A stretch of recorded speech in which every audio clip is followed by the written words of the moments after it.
Jalen Brunson has been out of action for the last 11 days due to that severe ankle sprain.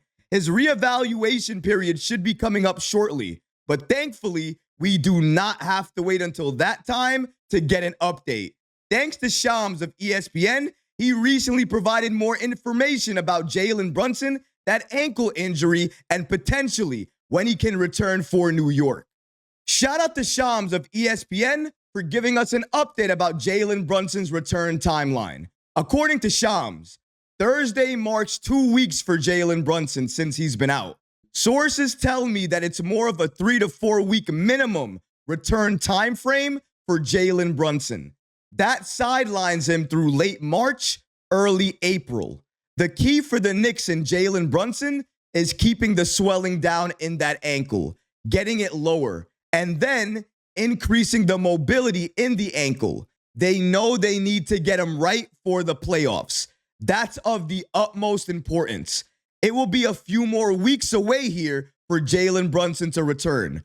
From March 15th, he's talking about. So a few more weeks from March 15th. That definitely places his return in early April. Initially, after hearing about the injury, we all thought that Brunson could be out until the postseason. Then it sounded like he was going to be able to return during the regular season, which Shams of ESPN has now just confirmed in this latest report. I said it from the start, but let me say it again.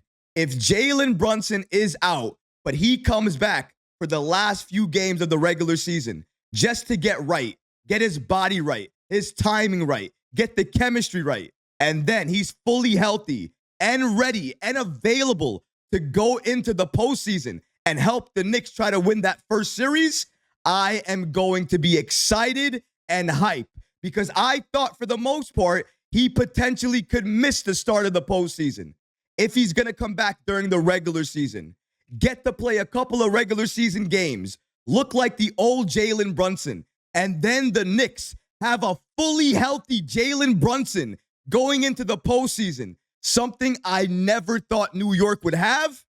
This gives the Knicks a huge advantage against any team they're facing in that first round. And that's exactly what I want the Knicks to have, another advantage. And if Jalen Brunson is that advantage, New York is going to run through whoever they're facing in that first round. And hopefully, without JB over the next couple of games, this team starts to understand how to win without Jalen Brunson, how to win without JB on the floor, how to close if Jalen Brunson is not there, if he's not available. These are the things this team needs to develop and understand.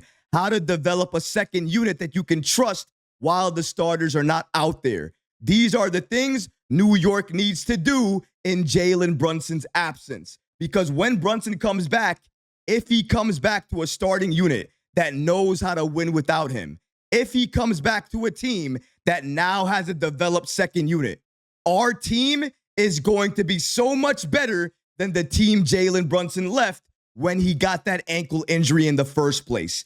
And this is what New York must focus on. We know our weaknesses. We know where we need to improve. Now, we need to try to make the most changes in those areas until we get to the postseason. And then do everything that we can to get to the NBA Finals. Because obviously, that's the ultimate goal. But hearing this injury update from Shams makes me so happy. Jalen Brunson's coming back.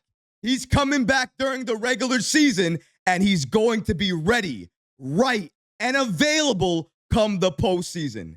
And for me, I wouldn't have it any other way. A fully healthy Brunson for this Knicks team headed into the postseason, sign me up any day of the week.